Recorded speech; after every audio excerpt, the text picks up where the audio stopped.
The Constitution that we live by today was not the nation's first Constitution. The first Constitution was called the Articles of Confederation. It was a loose association of strong independent states with a weak central government. Almost from the outset, it was seen as ineffective. So the leaders of the new nation created a new constitution, one in which the federal government and the state governments shared some powers, but which made the laws passed by federal government supreme over the states. Written into the Constitution are directions for that division of power. Article 6, Section 2 of the Constitution is called the Supremacy Clause. It states that the Constitution and the laws passed by Congress are the supreme law of the land, and that judges in the individual states are bound to adhere to those laws and the judgments of the Supreme Court. Article 4, Section 2 is called the Full Faith and Credit Clause. Its purpose is to ensure that judicial proceedings in one state will be respected by all states.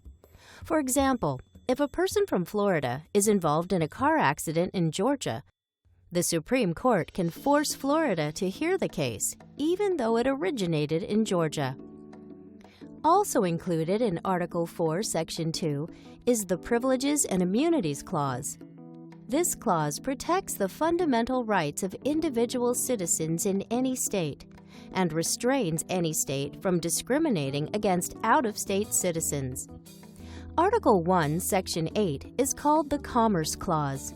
This clause gives Congress the power to regulate commerce with foreign nations and among several states, and with Indian tribes. However, because the word commerce has different meanings, the clause was left to interpretation.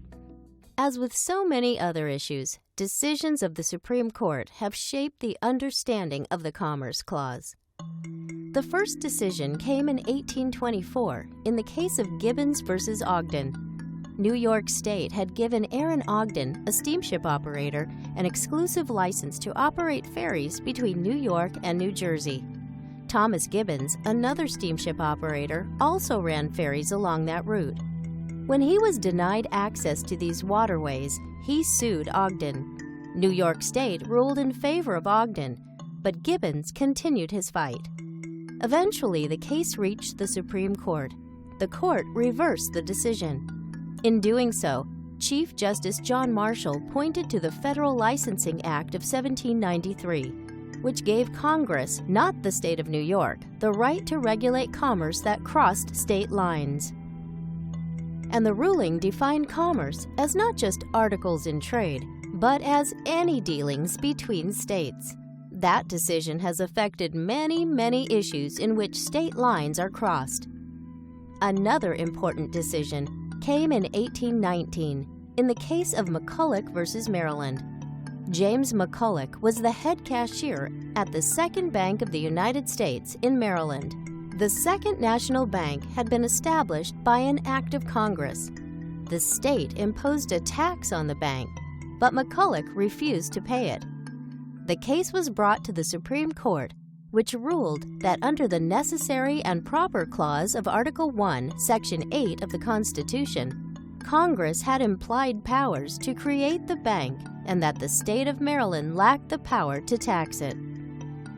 The tax, the court said, was unconstitutional because a state cannot impede constitutional federal laws. To this day, this case remains one of the most important in the history of the Supreme Court.